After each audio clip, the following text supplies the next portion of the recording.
저는 오늘 여러분들과 함께 보고자 하는 말씀이 있습니다. 하나님의 권속이라는 에베소서 2장 19절의 말씀에서 22절의 말씀인데요. 여러분들이 너무나 잘 알고 계실 그러한 말씀이기도 합니다. 하나님의 권속이라면 우리가 못 알아들을 분이 아마도 없으실 것입니다. 저는 이 시간에 우리가 생각하는 하나님의 권속이 바로 이렇게 주님이 몸된 교회를 뜻하는 것인데 혹시 우리 안에만 머물러 있지 않을까라고 한번 생각을 해봅니다. 저는 오늘 이제 복음문화 교회에서 이제 말씀을 전하고 이렇게 하고 왔지만은 복음문화 교회도 또 이 참된 교회도 또 저 북한에 있는 예수 그리스도를 믿는 성도들도 그리고 전 세계 주님의 몸을 이루고 주님의 복음을 듣기를 원하고 또 주님의 사랑을 사모하는 그리고 하나님을 아버지로 부리고 하나님의 집에 함께 거하며 하나님의 이름으로 먹고 마시고 또 감사드리며 또 하나님의 이름으로 드리고 그렇게 함께 하기를 원하는 모든 사람들이 다 하나님의 권속이 되리라고 봅니다. 그래서 여러분 이 시간에 제가 이제 북에서 어떻게 여기로 왔는지 여러분들에 대해서 여러분들에게 제가 조금 말씀드리고자 합니다. 여러분들은 북에서 아마도 예수 그리스도를 믿는다 그러면 거의 이제 믿기 어려우실 것이에요. 왜 그런가 하게 되면 그쪽에는 예수 그리스도를 믿기 어려운 곳인 줄 다 알고 있기 때문이죠. 그런데 저와 아내와 제 아들까지 저희는 북에서 예수 그리스도의 복음을 전도받고 왔습니다. 여러분 이 이야기가 사실 여러분들에게 그렇게 얼마나 이게 충격적인 이야기인지로 이렇게 와닿질 않으십니다. 왜 그런 줄 아십니까? 우리는 이렇게 너무나 아름다운 예배당에서 그리고 너무나 잘 만들어진 이러한 환경에서 그리고 또 우리가 마음 너무나 편안하게 이렇게 하나님을 예배하고 찬양하고 또 이러한 곳이 하나님이 성전이라고 인식을 하고 있기 때문입니다. 그러나 이러한 모임이 아니라 할지라도 하나님이 함께 하시고 또 하나님의 말씀이 있고 그 주 예수 그리스도의 몸에 연합하기를 원하고 그 주님의 몸에 함께 하기를 원하며 주님의 이름으로 모인 사람들이 있는 곳은 어디나 다 하나님의 가족이 되고 또 주님이 몸된 성전이 되는 것입니다. 북에서는 지금 여기서처럼 이렇게 예배를 드리지는 못합니다. 그러나 다음은 몇 사람이 어렵고 힘들게 간혹 모일지라도 예수 그리스도 이름으로 모이고 주님이 찬양을 부릅니다. 저는 1990년도에 예수 그리스도의 복음을 전도받았습니다. 제가 1990년도면 20대에 갓 접어드는 해입니다. 그런데 그때 저는 이미 예수 그리스도를 믿는 사람을 만났고요. 그분의 입에서 계속해서 하나님에 대한 이야기가 나오고 비가 와도 하나님이 비를 주시네. 햇빛이 나면 또 하나님이 곡식이 잘 자라라고 해를 주시네. 말끝마다 계속 하나님에 대한 이야기 나옵니다. 그래서 어느 날 제가 물었습니다. 그냥 하는 소리는 아닌 것 같고 그 하나님에 대해서 왜 자꾸 하나님 하시냐 하고 님자가 붙었으니까 뭔가 인격적인 그러한 분으로 부르고 있지 않습니까? 그냥 무속신앙인처럼 그렇게 막연한 그 미신적인 존재를 찾는 그러한 부르심은 아닌 거죠. 그러니까 어떠한 분의 이름을 분명히 부르고 있는 겁니다. 그래서 제가 물었더니 그분이 천지창조하신 하나님에 대해서 설명을 하시고 그리고 교회 속에서 저와 대화를 해나가면서 하나님에 대해서 조금 전했습니다. 저는 그분과 약 7년 동안을 지나고 사귀고 지내오면서 예수 그리스도의 복음에 대한 엄청난 이야기들을 많이 들었고 성경 거의 전체를 이야기식으로 들었습니다. 그분이 저에게 복음을 전할 수 있는 것은 각 대상마다 다 다른데 사람마다 하나님이 부르신 사람이 있지 않습니까? 그분이 보시기에 제가 그렇게 하나님이 부르신 사람으로 보여졌다는 것입니다. 후에 제가 물었거든요. 어떻게 그런 이야기를 나한테 할 수 있었냐고. 저는 그분과 이렇게 함께 마주 서서 이야기하면 저는 이제 정말 그 사회 초년생이지만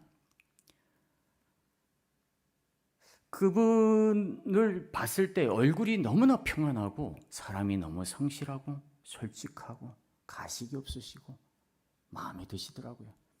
저보다 이제 연세가 훨씬 많으신 분이지만 꽤 가깝게 지내면서 정부에 대한 제 견해도 서슴없이 말씀을 드리고 또 그분이 보는 견해를 저한테 이야기하고 이렇게 이야기하다 보면 북에서 감히 할 수 없는 정권을 비판하는 이야기 또 현재 사회의 문제점들을 비판하는 이야기를 하게 되는 거죠. 이제 그렇게 가까워지기 시작한 분인데 결과적으로는 하나님의 복음까지 제가 듣게 되었습니다. 제가 뭘 이야기하고자 하냐게 되면 북에서는 바로 권력의 우상을 미워하는 사람은 하나님의 복음을 받을 자격이 있는 것입니다. 권력의 우상에 대한 비판의식이 있고 권력의 우상에 대해서 거부감이 있는 사람은 하나님 아버지에 대해서 관심을 가지게 되어 있습니다. 우리가 하나님의 가족이 되는 것 한번 생각해 보십시오. 하나님을 아버지로 부를 때 우리가 하나님의 자녀가 되고 하나님의 가족이 되는 거 아니겠습니까? 권력의 우상을 북에서는 아버지로 부릅니다. 그런데 이제 아버지가 바뀌는 과정이잖아요. 그러니까 권력의 우상을 미워해야만 이 하나님을 아버지로 부를 수가 있는 것입니다. 그분은 그걸 봤던 것이요. 권력의 우상을 미워하는 내 마음을 받고 그리고 그 우상에 대한 소망이 그 우상에 더 이상 소망을 두지 않는 그 모습을 보았던 것입니다. 그리고 또 새로운 그 우상에 소망을 두지 아니하면 무언가에 소망을 둬야 할 거 아닙니까? 소망이 없이 사람이 살 수가 없습니다. 내일에 대한 소망 없이 여러분 단 한순간이라도 살 수 있으리라고 생각하십니까? 우리는 그렇게 결코 살 수가 없습니다. 그러니 어디에 소망을 두겠습니까? 사회에 소망이 없는데 여러분 지금 이 사회에 소망을 두십니까? 오늘 밤을 자고 일어나 내일이 기대되고 모레가 더 기대되고 난 이 사회에 날로 새롭게 변화되는 그 모습이 기대된다. 그러면 사회에 대한 소망이 좀 있는 것이요. 대한민국은 그렇게 소망이 없는 사회가 아닙니다. 날이 갈수록 변모되는 모습이 새롭습니다. 제가 봐도 제가 2006년도 9월에 대한민국에 왔는데 그때하고 지금하고도 완전 달라졌어요. 쓰는 컴퓨터가 우선 모양새가 달라졌습니다.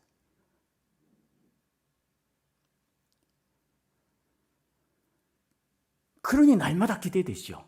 그런데 이것이 우리의 삶에 긍정적인 기대가 됩니까? 소망이 됩니까? 우리의 삶에 새로운 그런 소망을 계속해서 그 속에서 발견할 수가 있습니까? 물론 어떤 본인의 사업을 하시는 분들 사업에 대한 미래나 또 그 계속성에 대해서 좀 생각해 보는 건 좋죠.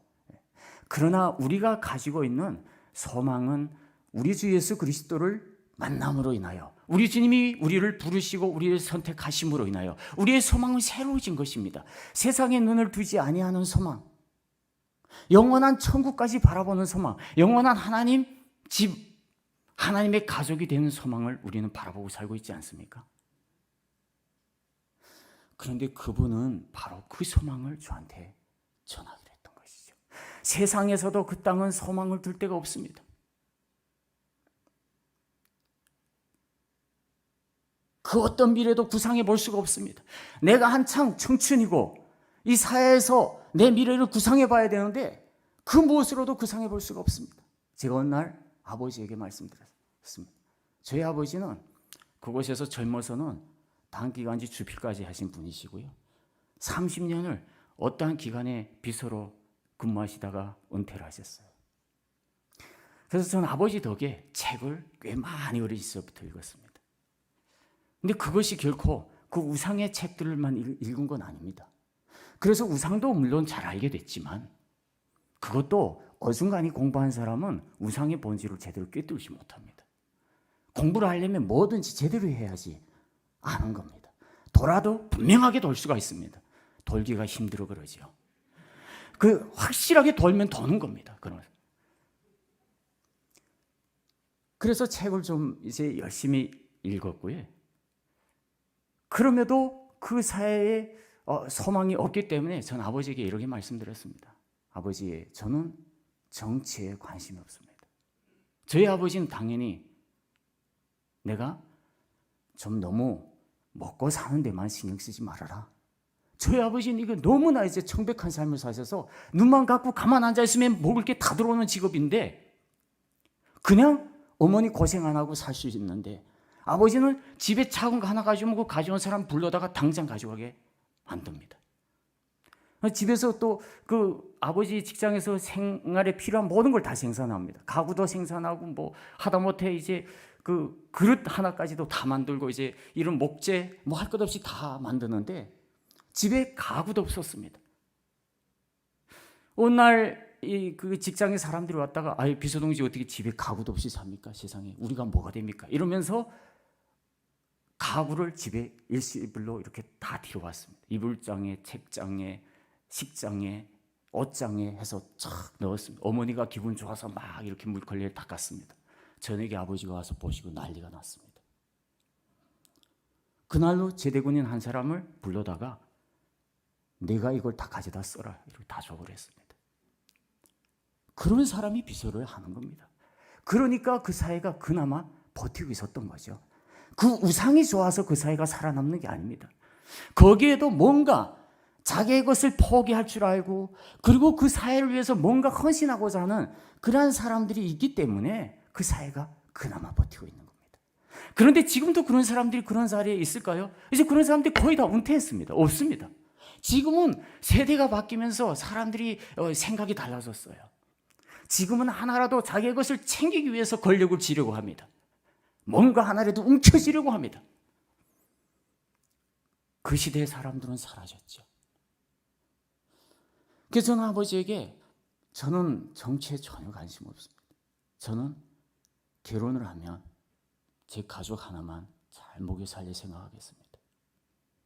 그랬더니 아버지가 남자로 태어나서 자기 하나만 생각하고 살면 사람이 별로 행복하지 않다? 그렇게 이야기하시더라고요. 그러니까 아버지가 생각하는 행복관하고 제가 생각하는 행복관이 전혀 달랐던 거예요. 여러분 한번 생각해 보십시오. 그리스도인들이 지금 가진 행복관이랑 세상 사람들이 가진 행복관이랑 뭐가 차이가 있는지 좀 생각해 봐야 됩니다. 공산당원이 노동당이라고 합니다. 북한은 조선노동당이라고. 노동당 간부가 비서가 가졌던 행복관이랑 그리스도인이 가졌던 행복관이랑 뭐가 다른지 생각을 해봐야 됩니다. 한 가족만 먹여 살리는 한 가정의 아버지로만 살기를 원하는 그러한 제 행복관하고 이게 세대 차이였던 거죠. 그리고 저는 그 길을 선택하기로 했습니다. 그리고 예수 그리스도의 복음을 전한 그분들과 관계가 깊어졌고 어느 날 그 예수 그리스도를 믿는 4대 신앙인 집안의 딸이 제 눈에 들었습니다. 그래서 그를 아버지에게 데려왔습니다. 아버지, 저는 이 여자와 결혼하겠습니다. 아무개 집의 딸입니다. 아버지가 이름을 딱 들으시더니 아는 겁니다. 사람들의 그 문건을 북한은 이제 복기관이 알고 있고 이제 비서들은 알고 있습니다. 아버지는 아무개라고 이름 딱 대시니까 바로 알아버리죠. 기독교 집안이라고. 어떻게 하필이면 딱 그 집 딸을 선택하냐? 그런데 아버지, 난 이 여자가 마음에 듭니다. 내 한평생 사는데 난 이 여자를 보면 다른 여자가 안 보일 것 같습니다. 그냥 이 여자 하나 데리고 살면 나는 내 가정을 내가 행복하게 하고 살 것 같습니다. 그랬더니 아버지가 아무 말을 안 하시더라고요. 결국 말 안 하는 건 뭡니까? 허락해 준 거잖아요. 여러분, 목사님 집에 아들이 불교 집에 딸을 데려왔습니다. 목사님이 저처럼 이제 이야기했는데 아무 말 안 하고 가만히 있었다. 그럼 허락한 거 아니겠습니까, 이거? 그렇잖아요, 여러분. 그 불교 집안의 딸이 와도 허락한 거 아니겠습니까? 그래서 저는 그대로 다 밀어붙였습니다. 아버지가 약혼식 날 참여 안 하셨습니다. 그날도 침묵하셨습니다. 약혼식을 하고 어머니, 형제들 다 가서 약혼식을 했는데 아버지만큼은 집에서 집을 지키셨어요. 이 약혼식을 하고 아내를 데리고 집에 인사하러 왔더니 아버지가 인사는 기쁘게 받으시더라고요. 그때 두 번째 또 다시 받지 않습니까? 아버지가 웃으시더라고요. 그때 분이 이쁘게 보였나 봐요. 예. 그리고 결혼식을 했습니다. 그래서 저는 기독교 4대 집안의 딸과 결혼했습니다. 그런데 알고 보니까 그 집안이 대단한 집안입니다. 그 할아버지께서 신의수 제1교회 최초의 장로로 신의수 제1교회 초가집 때부터 사서 그 교회를 헌당하는 일을 앞장서서 하신 분이세요. 신의수 최초에. 그리고 신의수에서 고무공장을 운영하시면서 평양과 신의수의 고무공장을 가지고 있으면서 선교사님들 집에서 신학 공부를 하면서 신학교를 집에서 했던 거예요. 그래서 집에서 어느 교단의 선교사가 장로교단의 선교사가 외국에서 와서 모레 이제 신학 공부가 다 끝나고 나서 안수를 해서 위임을 하면 장로교 목사. 그럴 때마다 신의수 제1교회를 분할해서 이 교회. 이래서 그 목사를 또 위임하고 이런 식으로 교회를 개척했다는 거예요. 그런데 한 장로님이시요. 그분의 증조 할아버지께서. 그리고 저한테 복음을 전한 그분의 아버지는 그때 신학교 최초의 신구약을 가르친 교수님이셨어요. 그런 집의 딸을 제가 만났습니다. 그러니 극과 극이 아니겠습니까? 그런데 저는 꽤 행복했습니다. 둘이 사는데 전혀 문제되는 게 없습니다. 너무나 행복한 겁니다. 그래서 어느 날 너무 행복하면 둘 중에 하나 빨리 죽는다는데 우리 싸워보자. 이렇게 할 정도로 일부러 싸움을 요청해 볼 정도로 문제없이 살았습니다. 그러니 여러분, 이 하나님의 가족으로 우리가 산다는 것은 이게 어떤 사상과 이념 또 그리고 우리가 그 생각하는 가족의 그 문화 그리고 또 사람들의 생각 그리고 국경 뭐 정치 경제 그가 뭐 얼마나 어떤 공부를 했느냐 이게 다 전혀 중요치 않습니다. 오히려 하나님이 가족 중에서는 어떤 사람이 더 높임 받습니까? 나는 아무것도 할 게 없사오니 나는 이렇게 부족하오니 나는 이렇게 연약하오니 나는 다 잃고 아무것도 없사오니 주여 나는 주만 의지하나이다. 하나님 아버지 나는 아버지만을 부르나이다. 아버지만을 붙잡나이다. 이런 사람이 높임을 받지 않습니까? 여기에는 뭐 레벨이 없습니다. 오로지 낮아져서 내 상황을 알고 내 부족함을 알고 내가 연약한 존재인 줄 알고 하나님만을 붙잡기를 원하는 그 사람이 높임을 받는 것이 하나님의 가족입니다. 오히려 내가 교만해서 내가 뭔가 할 수 있는 듯이 착각하고 내 힘으로 살 수 있다고 생각하고 내 능력으로 뭔가 다 되고 하나님은 잊어버리고 하나님은 없어도 되고 이렇게 하는 사람은 교회에서도 하나님이 별로 중하게 여기질 않으십니다. 왜? 그거 하나님 별로 안 중하게 여기는데 하나님도 잘 삐지시는 거예요. 그러니까 하나님도 그를 별로 중히 여기지 아니하십니다. 언제 중히 여깁니까? 내가 이제 다 잃고 이렇게 건강하던 몸이 어느 날 그렇게 잘 넘어가던 그 한 잔 술도 안 넘어갑니다. 이럴 때 그를 귀히 여기시는 겁니다. 저는 그래서 아내와 살면서 전혀 우리는 두 가족이 문화가 달라도 전혀 사는데 문제가 없다. 그리고 또 장인이 저를 또 무척 좋아하십니다. 왜 좋아했겠습니까? 제가 괜찮은 사이여서 아닙니다. 자녀가 네 자녀가 있었는데 예수 그리스도의 복음이 내가 제일 잘 통하는 겁니다. 예수님에 대해서 마음 놓고 이야기해도 자녀보다 내가 더 편한 겁니다. 그러니 그분이 볼 때는 정말 북에서는 자기 아들, 딸에게도 복음 전하기가 어려운 곳이에요.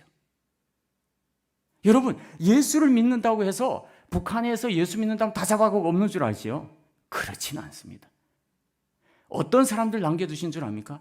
해방전부터 그렇게 예수 믿다가 이 사람들은 왜 남아있는 줄 아십니까? 58년도에 이 사람들을 교회를 다 이렇게 문 닫고 이분들을 다 추방했습니다. 그래서 이분들이 아오지 탄광이라고 여러분 들어보신 기억이 있을 겁니다. 함경도 저 변방에 아오지 탄광이라고 있습니다.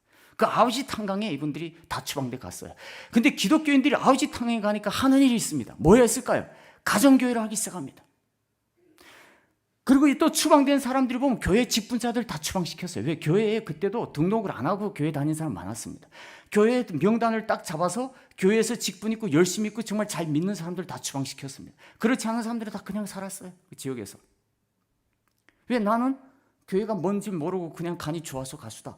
괜찮거든요. 정부가 볼 때도. 그래서 그때 58년도 이전에는 그 사람들은 괜찮았습니다. 교회에서 목사님, 장로님, 집사님, 권사님 이렇게 직분 가진 분들을 다 추방한 거예요. 그런데 이런 분들이 와서 아오지 탄광에 왔다고 그냥 손 놓고 있었겠습니까? 가정교회를 하고 박수치면서 계속 찬양하고 예배했습니다.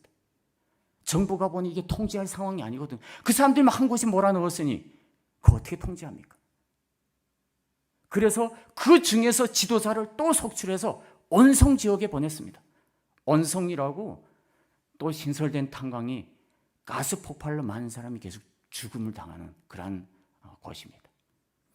그 탄광으로 그 아오지 탄광에서 종교 지도자들, 거기에 국군 포로, 장교들 이런 사람들을 뽑아서 또 온성 지역 탄광으로, 상화 탄광으로 보냈습니다. 그래서 왔는데 이 사람들이 또 지도 핵심부가 왔으니 이분들이 뭘 하겠습니까? 또 가정교회를 세우고 열심히 하나님을 찬양하고 예배하는 일을 했습니다. 그런데 그 사람들이 복음을 전하지 못하도록 북한 정부가 압박을 가하는 겁니다.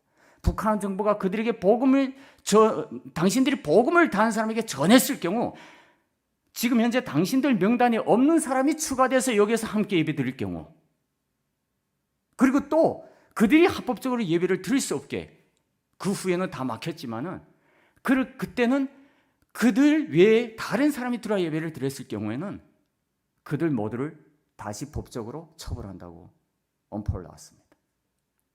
복음 전도가 어려웠던 거죠. 다만 그들의 신앙만은 하도록 했던 겁니다. 그러다가 78년도에 이제 그나마도 못하게 합니다. 68년도 이때부터 계속해서 그게 박해가 극심해져 가지고 그분의 이제 그 할아버지께서 먼저 이제 그 보위부에 잡혀 가시게 돼요. 근데 그 할아버지로 말하면 그때 당시로는 그래도 열심히 그 교회를 섬기시던 장로님이셨는데 그 집에는 이제 그 처갓집을 이야기하는 겁니다. 처갓집에는 신학 서적만 벽에 가득 차 있었답니다. 68년도까지만 해도. 근데 어느 날 보위부에서 검열이 와가지고 갑자기 그 신학 서적을 모조리 다 마당에 내놓으라고 그러더니 휘발을 치고 불을 태웠습니다. 그럴 때 제 창인 되시는 분도 이 책을 내가라고 하니까 들고 나가다가 책 한 권이 발등에 뚝 떨어지니까 그걸 차서 널마루 틈으로 밀어 넣었습니다. 북한에 널마루를 하게 된 부엌에 기존에 옛날에 연세에 있으신 분들은 아실 수 있는데 가마를 걸고 이 부엌 아궁이에 불을 지피고 이렇게 밥을 해 먹었거든요. 북은 다 그렇게 삽니다. 여기는 이제 그런 거 싹 있으셨잖아요. 모르시잖아요. 근데 그 널마루 틈으로 이제 책을 탁 차서 넣고 나머지를 다 가져다 내려놓고 보연이 다 불탄 걸 다 쓰셔서 확인하고 갔습니다.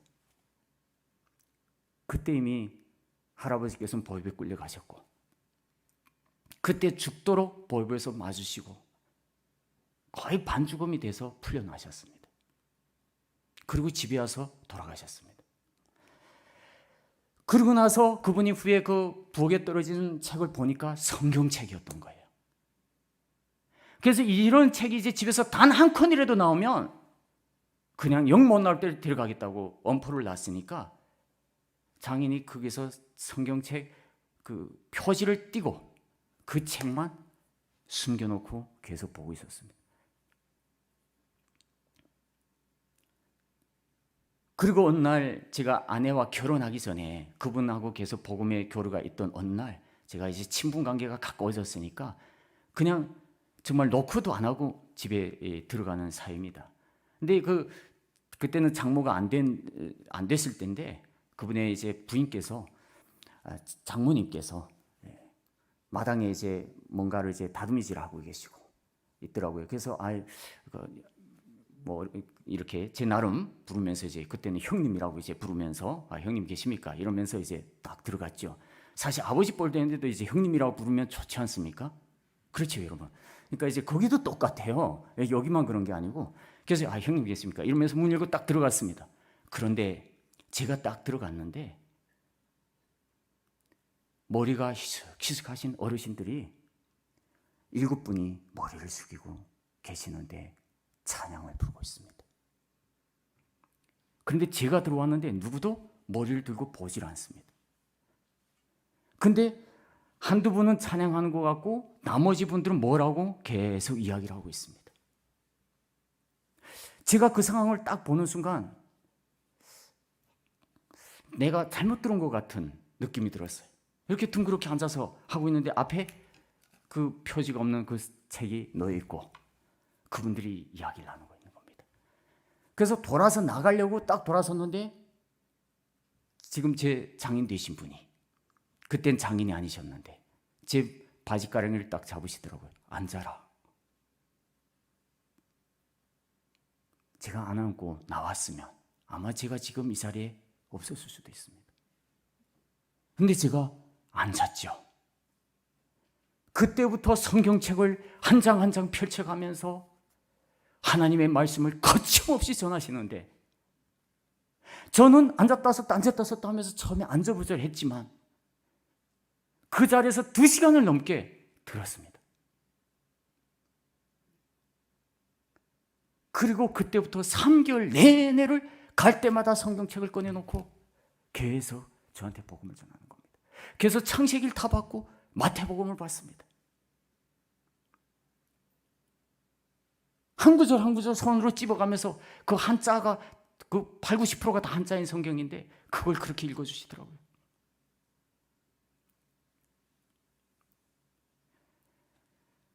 한 3개월 있다가 제가 말씀드렸죠. 제가 이러시면 계속 오기 어려울 것 같습니다. 그런데 그분은 저를 위해 계속 기도했습니다. 한동안 정말 그 책을 저한테 안 보여주셨어요. 그냥 편하게 이제 대화를 하고 이야기해도 벌써 2-3마디만 하면 이제 예수 그리스도에 대한 이야기 나옵니다. 또 그 하나님에 대해서 논쟁을 하게 되고 그 논쟁의 첫째 주제가 뭡니까? 아버지죠. 왜 아버지라고 부릅니까? 그냥 하나님 이렇게 부르시지 그러면. 아니 꼭 아버지라고 불러야 돼. 나는 그 아버지가 안 통하는데 아버지가 있는데 왜 자꾸 아버지라고 부릅니까? 나 아버지가 있는데 내 아버지 나는 아버지를 얼마나 좋아하는데 내가.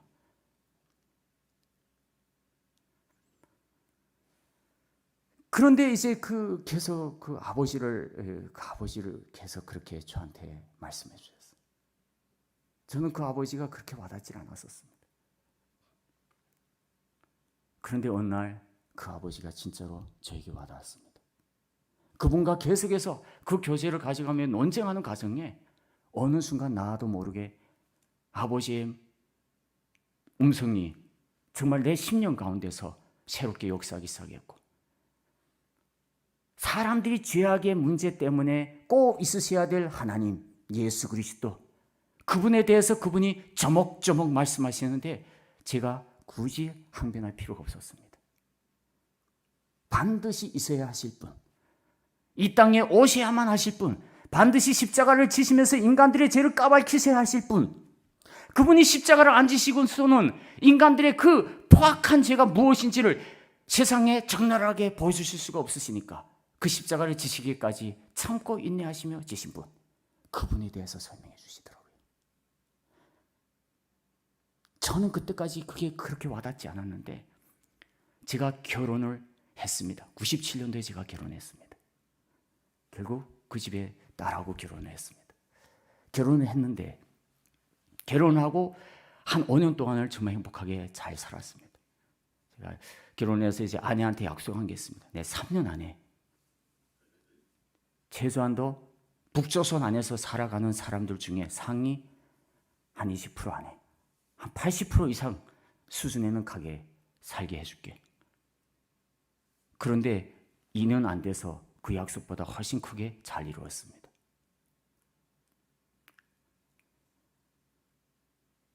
그래서 처음에는 나름 그냥 작은 다세대 주택을 하나를 사서 제가 신혼생활을 시작을 했고 결혼해서 3개월 만에 시간을 나서 그 집에서 살았고요. 그리고 좀 있다가 1년 만에 단독주택 하나를 구매해서 가서 살았습니다. 그리고 그 다음엔 아파트 한 채를 96평방짜리 아파트 하나를 샀습니다. 그 정도로 고난 행군 시기에 많은 사람이 굶어 죽는 해 저는 역행하고 살았습니다. 내가 원했던 그 목표를 향해서 저는 거침없이 질주했죠. 오로지 내 가정 하나, 어떤 수단과 방법을 다해서도 이 가정 하나를 먹여 살릴 것이야. 그래서 장사를 열심히 했습니다. 그때 별로 장사에 눈뜬 사람이 없었습니다. 낮은 선봉이 금방 열려가지고 낮은 선봉에 차를 가지고 가서 물건을 가져다 온송 장마당에 널어주면 전국에서 와서 또 온송시장에서 다 가져가니까 돈이 절로 벌어졌습니다. 그 몇 가지 품목을 내 마음대로 가격을 정하고 이러면서 살았습니다. 그런데 어느 날 보이부에서 저를 호출합니다. 보이부에 잡혀갔습니다. 너는 자본주의자에 기독교 종교에 연루돼서 이렇게 오게 됐다. 이제 그런 이야기를 하는 겁니다. 그러면서 그 자본주의 분자나 그 다음에 또 종교, 자본주의는 내가 내 재산에 대한 소명을 해야 되고 그리고 그 다음에 중요한 건 뭡니까? 이게 종교입니다. 그거는 재산 소명을 하면 자본주의는 그리고 내 입술로 내가 자본주의 좋습니다 선전하고 다닌 게 근거가 없으니까 이 종교인데 종교 부분에 대해서 내가 교회에서 그 예수 믿는 분들 같이 다니고 그분들하고 같이 이렇게 하고 다니는 모습을 누군가에 신고를 해가지고 그것에 대해서 교회에서 캐묻는데 제가 단 한마디도 입을 열지 않았습니다. 저는 그때 깨달았습니다. 아, 나는 여기서 살아나가기 어렵겠구나. 일단 북한은 보위부에 한번 연행돼 가면 거의 살아나기 힘듭니다. 큰 제재에서 죽는 게 아닙니다. 그냥 죽일 놈이면 데려가는 거예요. 거기 데려간다 해서 어느 날 와서 훌 잡아가는 게 아니고 구체적으로 조사해서 그 사람들이 죽여야 될 대상으로 딱 정해지면 데려가는 겁니다. 저는 그 과정을 너무나 잘 알기 때문에 그 상황을 딱 보고 벌써 자본주의에 가져다 걸죠. 종교에 가져다 저러 걸죠. 죽이려고 하는구나. 죽으려면 그냥 나 하나 죽자. 계속 침묵으로 일관했습니다. 저는 그때 침묵하면서 기독교에 대하여 자본주의에 대하여 하나님께 묻고 또 생각하고 또 묻고 생각하면서 묵상하고 침묵했습니다. 온송 보위부 안에서 3개월을 살았습니다. 탈북에서 나오게 되면 탈북자들 잡혀 나오게 되면 온송 보위부에 다 거의 기본적으로 들어갑니다. 왜 남양 교도로 다 나오거든요. 나오면 다 온송 보위부에 들어오는데 이 사람들이 일주일 이상 보위부에 두지 않습니다. 왜 일주일 이상 두면 살아남기가 거의 힘듭니다. 다 허약이 와서 다 죽거든요. 그러니까 일주일 안에 탈북자들 거의 다 내보냅니다. 내가 일주일이 됐는데 못 나갔다. 그럼 그 대상은 죽일 대상이라고 보면 됩니다. 넌 죽어야 된다. 여기서. 이렇게 정한 대상은 일주일이 돼도 못 나갑니다. 그래서 일반 보통 탈북자는 다 일주일 안에 다 단련대로 다 내보냅니다. 근데 그때 제가 이제 사무관방에 있었는데 사무관방에 몇 명의 사람들이 또 들어왔습니다. 일주일 돼도 못 나가는 사람들이. 보니까 한국행 하려고 가다가 열 몇 명이 11명인가 잡혀서 들어왔고 그 다음에 또 7명인가는 성경 통독반에서 잡혀서 기독교로 들어왔습니다. 그런 사람들이 제 사무관방에 같이 있었어요. 근데 그 사람들도 보름에서 20일 안에 다 빠졌습니다. 근데 저는 거기에서 3개월을 살았습니다. 그러느라니 제 상황이 오죽했겠습니까? 왜 3개월 있었을까요? 보혜원이 저를 취소할 때마다 그럽니다. 진술서를 계속 쓰는데 매번 똑같은 말을 씁니다. 또 물어보면 대답을 안 합니다. 너 아직도 정신이 좀 더 죽어야 되겠구나. 들어가. 이렇습니다. 들어가 하면 뭐입니까? 죽을라 들어가라는 거거든요. 근데 거기서 응 하면 삽니까? 응해도 죽을라 가는 거고, 이래도 죽고 저래도 죽는 건데 여긴 더 고통스럽게 죽는 거죠. 그러니 계속 그 안에 들어가서 먹지 못하고 이러면서 허약이 와서 항문이 다 열리고 부정이 와서 이게 온몸이 붓기고, 거기에 이 물을 잘 안 주는데 이제 그 좋지 못한 물을 한 모금 너무 목말라서 마셨다가 대장염까지 와가지고 그냥 이 뒤에 항문이 다 열려서 그냥 주주주 다 나가면서 와서 보더니 일주일을 못 산다고 딱 머리를 끄덕이더라고요. 그래서 저를 그 다음에 데리고 갔는데 어디 보안소로 데려갔습니다. 보이부와 보안소는 다른데 보안소는 경제보물 취급하는 데예요. 저를 보안소로 데려간 겁니다. 보안소에서 둘이 싸우는 겁니다. 보안원하고. 보안소는 이거 우리 대상이 아니다. 그 다음 보이부도 야 이게 너 대상이다. 조사해보니까 얘가 나올 게 없다. 내 대상이다.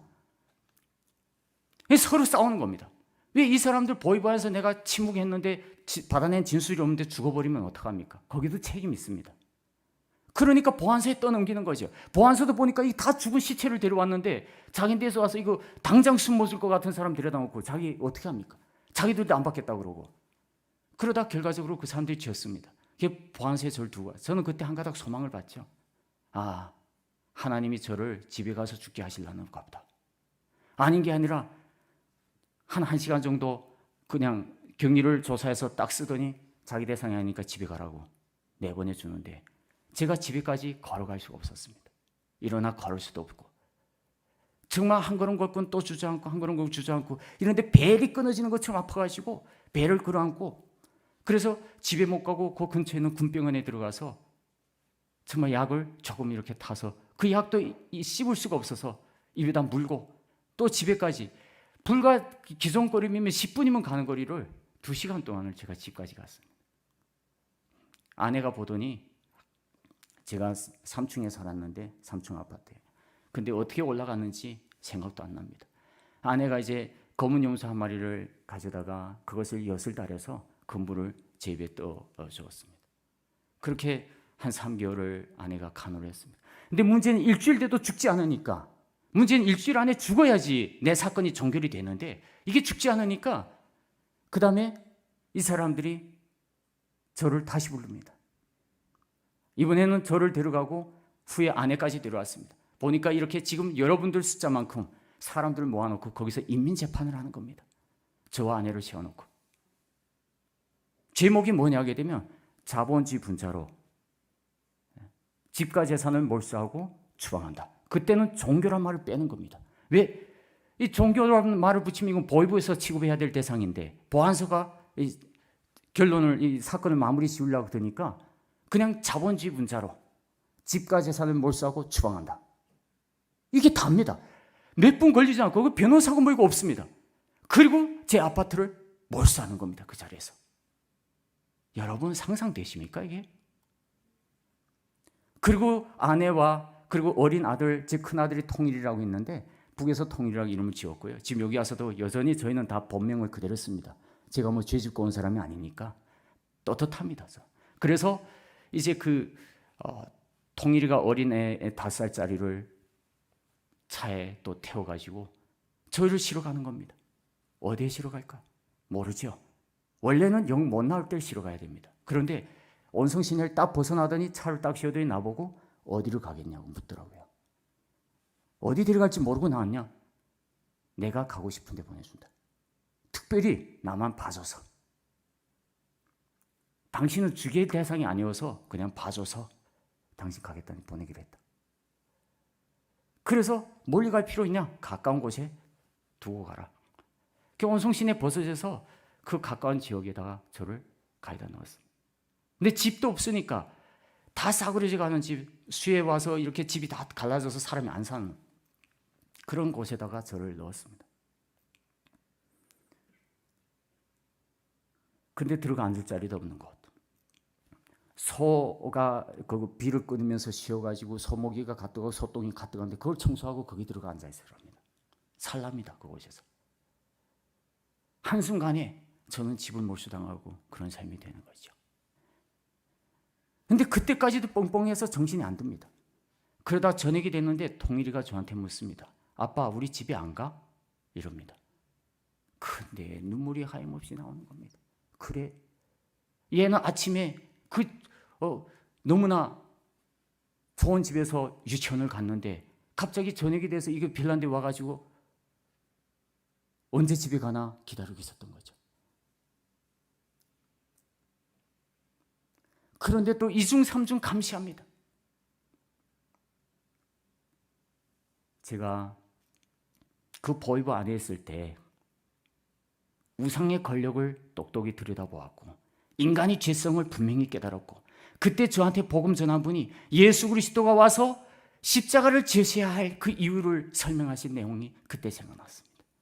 보이부 감옥에서. 그리고 그때 저는 우상의 권력을 완전 버렸습니다. 사실 저희 가정에서 그 권력을 버리기는 쉬운 가정이 아닙니다. 저희 아버지는 이렇게 많은 사람들 앉혀놓고 날마다 강연을 하셔야 되고 또 강사분들을 또 모아놓고 또 학습을 시키는 분이셨어요. 그런데 그런 집에 막내 아들이 그 우상의 권력을 쉽게 버릴 수 있겠습니까? 그런데 그런 죽음이 고난 가운데 세우니까 제가 그걸 깨닫더라고요. 그러면서 그 예수 그리스도 그분이 십자가를 지시고 오셔야 될 이유가 아멘으로 화답이 되고 그때 하나님을 아버지로 그곳에서 분명하게 부르게 되었습니다. 저는 그때 내게 성령이 임한 순간이라고 저는 고백합니다. 그 포이부 감옥에서 바울도 그랬고 베드로도 그랬지 않습니까? 그 속에서 내가 내 육체가 하나님을 아버지로 부르고 싶다 해서 불러지는 게 아니고 성령님이 우리 가운데 들어오셔서 역사하셔야만 예수 그리스도의 복음이 복음이 되고 주 예수 그리스도가 나의 구주가 되고 하나님이 아버지가 되는 것이지 이 성령님이 안 들어오고 성령님이 역사가 없으시면 아무리 좋은 설교를 들어도 그는 하나님을 아버지로 부르기 어렵습니다. 그리고 예수님이 십자가에서 돌아가셨다는 그 말이 이해가 안 됩니다. 내 죄를 지시고 인간들의 죄를 지셨다는 말이 이해가 안 됩니다. 근데 저는 그것이 이해가 됐습니다. 그리고 그때 하나님을 아버지로 불렀습니다. 그리고 그 이미 사상이 그때 완전 돌아버렸습니다. 그런 상황인데 그나마도 가지고 있던 집까지 말짱 빼앗아 버렸지 않습니까? 이제 아무것도 없지 않습니까? 남은 건 아내와 아들과 나. 아내한테 이야기했죠. 가자. 여기를 떠나가자. 그래서 탈북을 했습니다. 여러분, 탈북은 그렇게 해서 진행이 된 거지만 하나님께서는 그 모든 가정 가운데서 이제 탈북을 해서도 얼마나 또 극적인 이야기가 많았는지 모릅니다. 근데 지금 시간이 많이 갔기 때문에 제가 그거는 다 구체적으로 말씀 못 드리겠지만 전 중국에 나와서도 1년 동안을 중국의 산속에 들어가서 야생 생활을 했습니다. 아내와 함께. 제가 9월에 2003년도 2월에 보이부 감옥에 들어가가지고 5월 29일이 제 생일인데 5월 29일 날 생일날 제가 나왔습니다. 이게 잊혀도 안집니다. 그리고 7월에 추방되었습니다. 그리고 나서 9월에 제가 탈북을 했거든요. 9월에 탈북을 해서 연길에서 이렇게 들어가서 거주할 곳이 없어서 영종에 가서 가을거리를 좀 도와주면서 있다가 가을이 끝나니까 또 막 공안들이 다니면서 사람을 잡습니다. 이 중국 공안도 가을철에는 안 잡습니다. 일꾼이 필요하니까, 일 시켜 먹어야 하니까. 이 가을이 딱 끝나가면 막 또 공안차가 와서 쫓습니다, 사람들을. 왜? 그때는 돈 줘야 되잖아요. 다 돈 못 받고 도망을 치는 거죠. 얼마나 간악합니까? 그렇게 해서 다 쫓는 겁니다. 근데 제 그 있는 집의 주인이 그 집에 이제 중국 지도가 큰 게 있는데 나보고 저 흑룡강성 안쪽에 들어가면 그래도 좀 안전할 거다. 그쪽에 가는 게 어떻겠냐. 그래서 저는 그 집의 지도만 보고 흑룡강성 가기로 결정하고 제가 11월에 중국의 11월은 되게 춥습니다. 여기서 지금 오늘의 이 대한민국의 11월하고는 다릅니다. 영하 30도 내려가는 11월이에요. 그런데 아내와 함께 저는 걸어서 흑룡강성까지 가기로 했습니다. 그 거리가 제 고향에서부터 부산까지 가기보다 더 멀어요. 근데 그것도 팔딱팔딱 뛰어서 지금처럼 이런 가벼운 걸음 가는 게 아니고 한 70km 이상 되는 생활도구를 다 쥐어야 됩니다. 등에. 쌀 쥐어야죠. 쟁기들 쥐어야죠. 안에도 또 짐을 쥐어야 됩니다. 근데 그걸 쥐고 산으로, 가본 길도 아니고 그냥 눈 덮인 산으로 북쪽으로 걸어서 제가 흑룡강서까지 갔습니다. 그리고 그 산속에서 1년을 살았습니다. 땅굴을 파고 반토굴 집을 짓고 그렇게 하나님께서 광야에서 저를 또한 훈련시키셨습니다. 제 마음이 오죽완악한가 보십시오. 저는 그때까지 내가 연약하오니 주여 나를 인도하소서 이런 고백을 못했었습니다. 하나님 아버지, 그 하나님은 정말 다 인정이 됐는데 그 신앙이 그 내면의 깊이가 나한테는 인정이 안 됐던 겁니다. 그걸 깨닫지 못했던 것이죠. 그런 복음을 들을 수 있는 기회가 제게 그렇게 많지 않았던 겁니다. 그래가지고 제가 그걸 제대로 고백을 못했어. 하나님께서 아직도 네가 할 수 있는 거 다 해봐라고 저를 내버려 두셨던 것이죠. 광야에서 그 고생을 한 겁니다. 그런데 그 광야는 반드시 하나님이 정하신 광야였습니다. 이스라엘 백성들 보십시오. 출애굽하니까 하나님께서 광야로 인도하시지 않습니까? 예수님께서 성령이 임하시니까 하나님께서 광야로 인도하시고 마귀로부터의 시험이 있게 하셨습니다. 저는 그 중국의 산속에서 온 1년 동안을 눈 덮인 광야 속에서 아내와 함께 살면서 하나님을 새롭게 또 체험하고 만나고 하나님의 음성을 듣는 훈련을 했습니다. 그리고 그 후에 중국에서 성경 통독반에 이제 찾아 들어가게 되고 그리고 2년 동안을 성경 통독반에서 또 성경을 읽었습니다.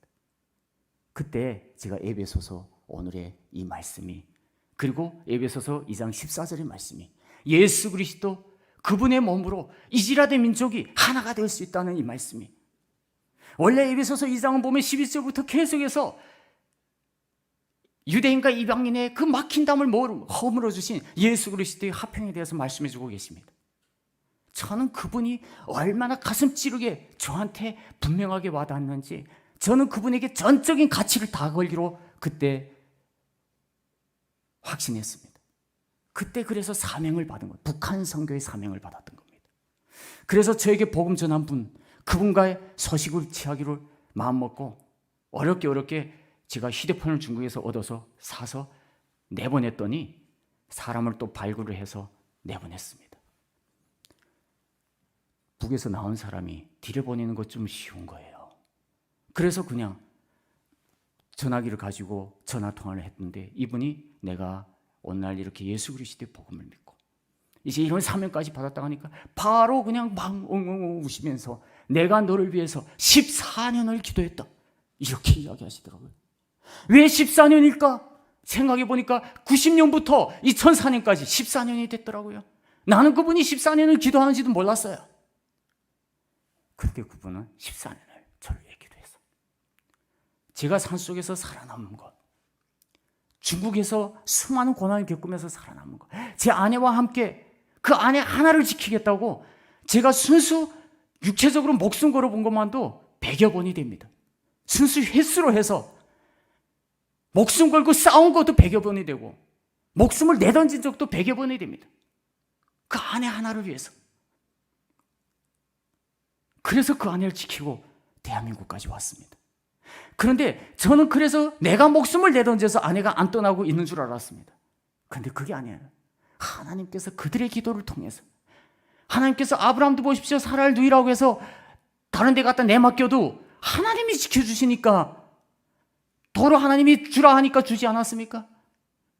그래서 중국에서 제가 후에 성경을 통독하는 그 통독반의 목사님이 설교할 때마다 우리 교회는 아브라함보다 훨씬 믿음 좋은 분이 계십니다.